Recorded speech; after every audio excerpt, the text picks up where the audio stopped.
Hello everyone, सबैजनालाई स्वागत छ अर्को एउटा भिडियोमा। र हेर्न सक्नुहुन्छ बगोरी चाहिँ कति लागेको छ। बगोरी चाहिँ खाँदा नाच्दैन छ र अहिले चाहिँ मलाई भोक लागेर खरै भइसक्यो र भातसात खाइसकेर नुनगाड रेडी। अहिले चाहिँ सन्तोला साँधेर खानु बहुत मन लागिरहेको छ र भनेको थिएँ हस्बेन्डलाई ल्याइदिउँ भनेर, र सन्तोला साध्दैछु।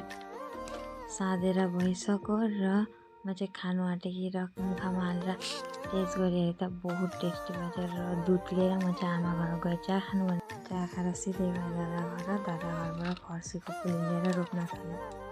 र बहिनीको पनि आज बर्थडे छ र बोलाउनु भएको थियो, जानुपर्ने र हेर्दै गर्नु लास्टसम्म। अनि भिडियो राम्रो लाग्यो लाइक गरिदिनु, कमेन्ट गर्नु, सेयर गर्नु र सब्सक्राइब पनि गरिदिनु मेरो च्यानललाई। र फेरि नयाँ भिडियो भेटिराख्नुहुनेछ र मलाई सपोर्ट गर्नु, धेरै माया दिनु। म भिडियो बनाइराख्नेछु। फर्सीमा मतलब सिन्का गाडेको कारण चाहिँ हो कि कुखुराले खोतालिहाल्छ, त्यही लागि गाडिहाल्यो। पोखरी चाहिँ सफा देखेर माछाको उत्पात हेर्नु न। माछाको उत्पात देखेर म चाहिँ माछालाई जिस्काउनलाई डल्ला हालेर भगाउँदै थिएँ।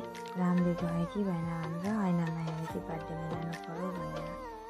बर्थडे गर्ल चाहिँ कुद्दै आएछ नि मम्मी हो भन्दै, र मम्मी जस्तो लाग्यो अरे। अनि उसको मम्मीले चाहिँ फेरि केक आफै घरमा बनाउँछ र भिडियो बनाउनु थाल्नुभएछ।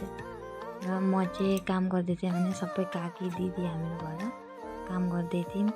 अनि आजको आइटम पनि मतलब सरस्वती पूजा, त्यही लागि पुरी सब्जी अनि पायस थियो, त्यहाँबाट केकहरू थियो। अनि फेरि भाइ बहिनीहरूको उत्पातहरू हेर्नु न, यति उत्पात गर्दैछन्। गर्दा गर्दै चिया खान मन लाग्यो र काकीले चिया बनाउनु भयो र चिया पनि खाँदै काम पनि गर्दै थियौँ।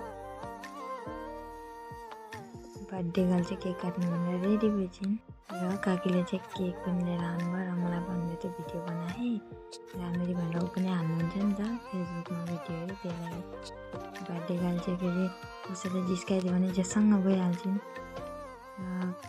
अनि 2टा केक बनाउनु भएछ आज चाहिँ। र उसको ऊ चाहिँ फेरि केक मतलब अर्डर पनि दिन्छन् उसलाई, केक बनाएर बेच्नु पनि हुन्छ। र आजको केक चाहिँ राम्रो छ, बहुत सुन्दर छ नि। र हेर्नु सक्नुहुन्छ कस्तो लाग्यो तपाईँहरूलाई भन्नु र कमेन्ट गर्नु। सबैजना फुर्ती गऱ्यौँ र साथमा मलाई पनि देखाएँ। बर्थडे गर्लको दिदीले चाहिँ उसलाई गिफ्ट दिँदा उसको एक्टिङ हेर्नु न। उसलाई सानोको फोटोहरू बनाएर गिफ्ट देखिरहेछन् र उसको एक्टिङै पिङ्दै थियो। अनि उसको पापाले भिडियो कल गरेर हेर्दै थियो, किनकि काका त फेरि बेङ्गलोरमा बस्नुहुन्छ र आउनु पनि भएको छैन।